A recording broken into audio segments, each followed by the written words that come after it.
It took Meghan for us to see the real Harry, because Buckingham Palace had done a great job of hiding him.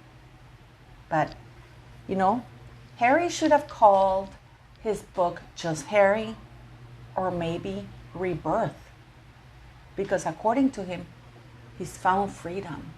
He's happy with the woman he loves. It's a new life. He should have called it Rebirth, don't you think? Because even the title Spare is a homage to Prince William. It's going to be a little bit of a rambling video, but I'm looking forward to your comments on this one. Let me know what you think. Hello, beautiful people. Yeah, that city back there. Yesterday, many of you were telling me, how dare you, your dog is trying to get in. The door was wide open. She was just fighting because she wanted to get sweets away from my mom. And my mom must say no because, you know, certain sweets are not good for dogs. So, yeah, no. So there she is. You know, before I start, thanks for you, all of you guys who join in, and for the subscriptions. Thanks for the super thanks. That helps the channel. I really appreciate it. Everything goes towards, you know, my charities and stuff. So thank you very much for all of that. Thanks for your donations. Thanks for being a part of this channel, and thanks for commenting. I love your comments. And you know what? You may not agree with me, and guess what? That's what grown-ups do. We respectfully disagree, and yet we still like each other, you know?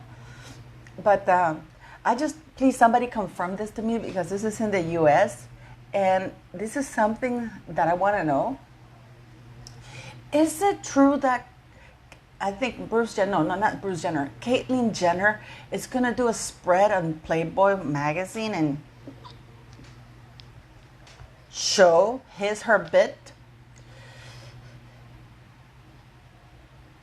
I know that this is not politically correct to say nor talk about, but I mean, I have to say something. Ew. No. I just, you know, there's got to be a point when, you know, we know you call yourself a woman. Why don't you let it rest there and spare us? I was thinking the other day, you know, how we women have progressed from the suffragettes and everything else to the point that now we can't call ourselves women because it's politically incorrect, because it offends men. But hey, that's progress, you know. And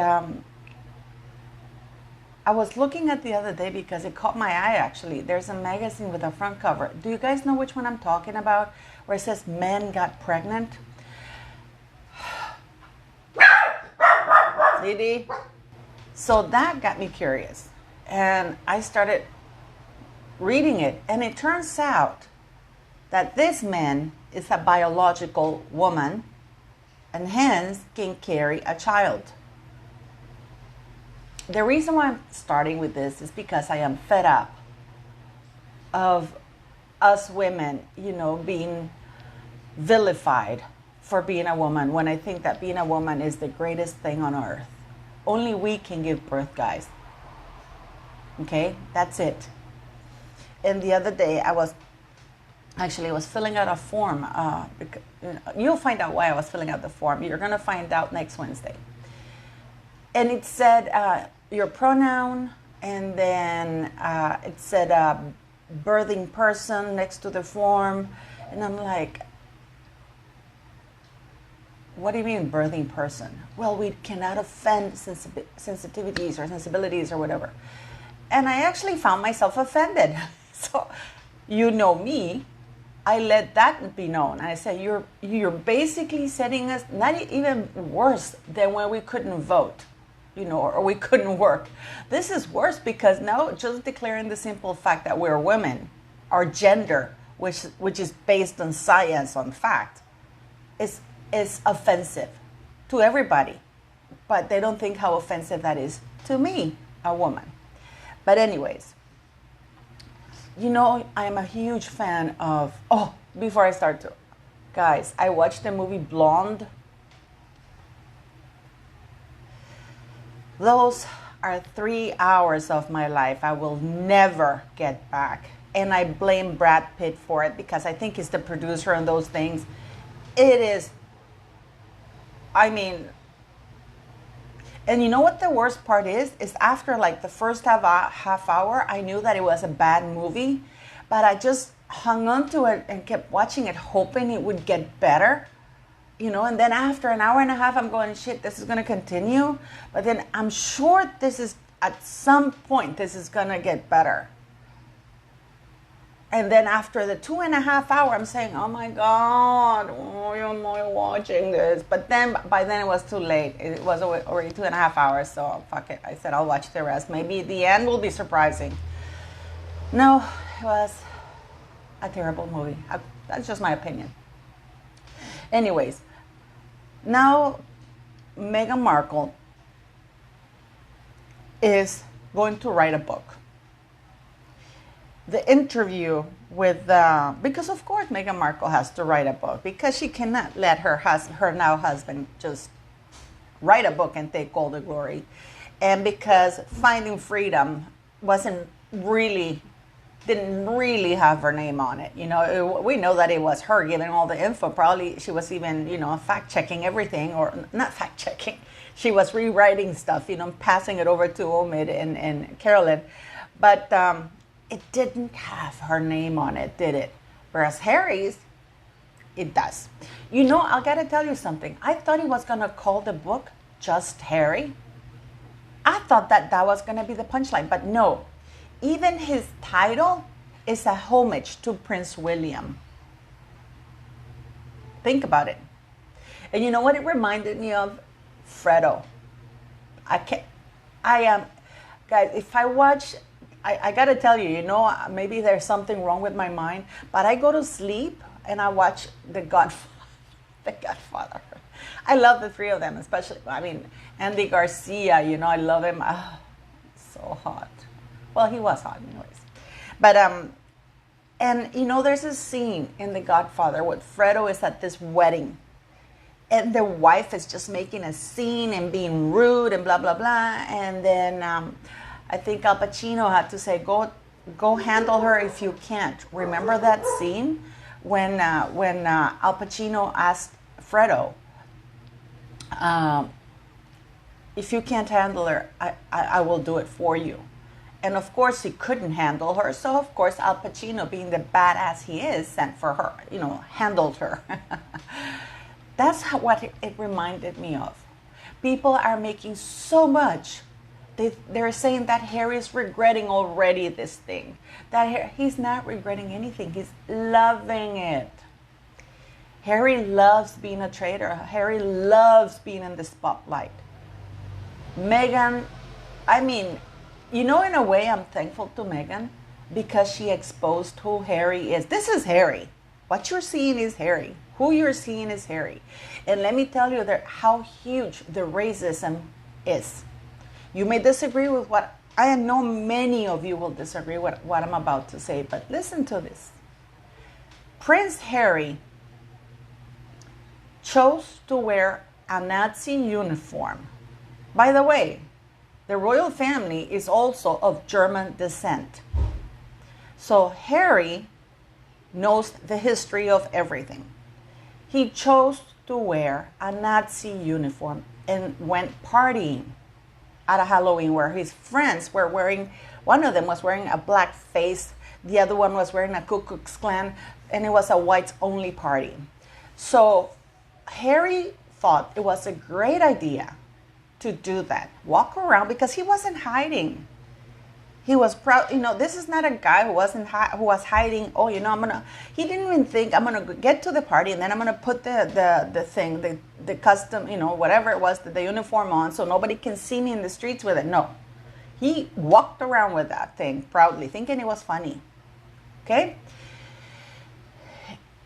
And yet the entire world now is praising his book, and he has never apologized. Buckingham Palace issued a statement saying it was an error. that he was young and blah, blah, blah. But he never said sorry. He never got canceled. And yet, Kanye West, issues a tweet. Apologize. He has apologized, but people just don't want to take the apology because they want to bring him down. This is just my thoughts and opinions. And a black man, for issuing one tweet, loses $2 billion, is vilified, it's crucified because he's a Republican. Harry is an idiot.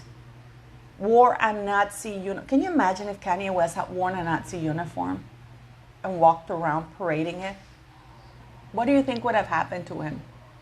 And yet, the entire woke left is choosing not to say anything about that with Harry. And I've been thinking a lot about those things. Yes, Princess Diana wrote a book. Yes, Prince Charles wrote a book which was pretty horrible for the Queen and especially the Prince Philip, the Duke of Edinburgh. Yes, and he did it on Prince Charles did it in a very important year. That was a landmark year. And if you don't, I've done a video about it and I posted things about it.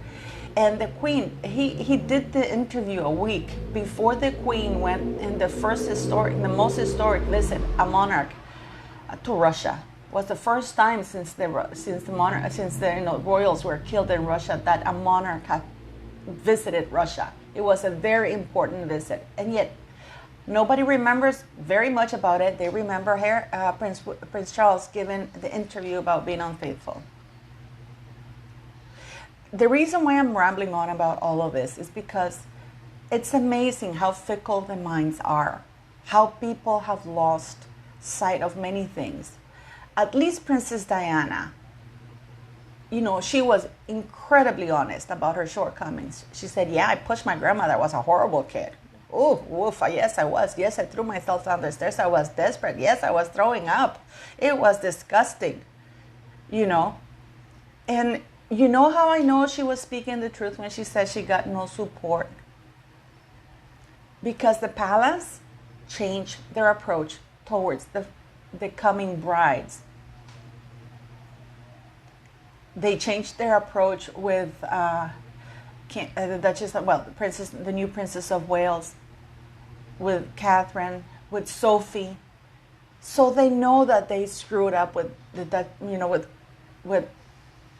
Princess Diana. And I like, when she did that interview in Panorama, she didn't sit there and say, oh, somebody said no. She was honest. She spoke her truth. And this is the big difference between her and Harry. That she's honest. In many ways, she was incredibly loyal. She was a complete monarchist and royalist. And she was incredibly devoted to the Queen. When they asked her, what are you waiting for? She says, I'm waiting for the Queen, her command. I'll do what the Queen asks because she was completely loyal to the Queen. Harry, I have to thank Meghan Markle for showing us and showing the world what I've always said Harry is, because I have never liked him, guys. And I know many of you have criticized me always for that. Because there were things that were not right. The bullying, the nasty things he did to people and other kids, even the bodyguards or people that worked around Princess Diana, it was considered cute because he was a child. Now we have seen, because what Meghan Markle is for Prince Harry? For example, when you're shouting and nobody hears you because maybe you're not loud enough. Meghan Markle was this megaphone that came and said to Harry and gave it to Harry for the world to see Harry. And you know how I've always said that Meghan and Harry complement each other? Of course they do. Likes attract likes. I was watching and I've been hearing that there's trouble in paradise and blah, blah, blah. The only trouble in paradise those two huge egos have, those two liars have, is that their lies keep getting exposed and not believed. and they're running out of people who believe them. And also that they're both competing, not complementing each other. Harry and Meghan compete with each other. They don't complement each other. And that's a big thing. And another problem that you'll see is that because they're both too stubborn, Harry has gone too far and has done so much harm, and his lies are so public and out there that he's never going to take them back because he's too arrogant. And Meghan knows that if she divorces Harry, every little door available to her that she still has will be permanently shut. Because it takes a special kind of talent to isolate everybody from you, all sides of your family. You know, I've been speaking to Samantha, who's fearing for her life because the lady that she managed to get an injunction, one of the stalkers from Sussex Squad who managed to get an injunction, Samantha got an injunction against her. Samantha has moved 3 times, guys. This is a woman with very little means, disabled. And the last 2 times, she doesn't even use her name on any lease or any phones or anything like that, right? Yet this woman manages to track her down. You should see the death threats and the things that she sends her with her. She sends her pictures with her face peeled off. And I mean, it's horrible. Polk County know that this woman is violating the injunction. Nothing done. So I'm trying to help her at another level. So I hope if you can know, if you any of you guys know the commissioner of Polk County, write to them because Polk County is not going to do anything. Very clear. So anyways, I have Meghan Markle to thank for actually showing who Harry is and showing what the PR machine in Buckingham Palace have been dealing with for years. Having to cover up everything for him, having to call the press to have him not print those things, having call the press and say, please, you know, if you don't expose Harry this way, we promise to give you the exclusive. And let me tell you something, in my very humble opinion, that is absolutely incredible and tone deaf. Prince Charles has hired his communication PR, whatever, a former editor of the main newspaper in charge of trashing the Princess of Wales and the royals. This guy has no PR experience. He only worked as an editor at the newspaper in charge of harassing and trashing all the royals, especially the Princess of Wales, the current Princess of Wales, of course. I mean, and again, many of you have called me yesterday and said, Paula, you didn't read what was said yesterday, that the Lords are dealing with this and about the Councillors of State, and that it's going to be done. No. What the king is saying now is that instead of removing, he wants to expand the role. So others are included without having to exclude Harry and Prince Andrew. So yeah. I mean, is Harry the Fredo? Is Harry the Fredo? And again, when the book comes out, of course I'm not going to buy it. But if any of you want to read it without having to buy it, let me know when the thing comes out. Okay, and you send me your emails. But I am not going to be buying it ever. But it's amazing how it took Meghan for us to see Harry. What do you guys think?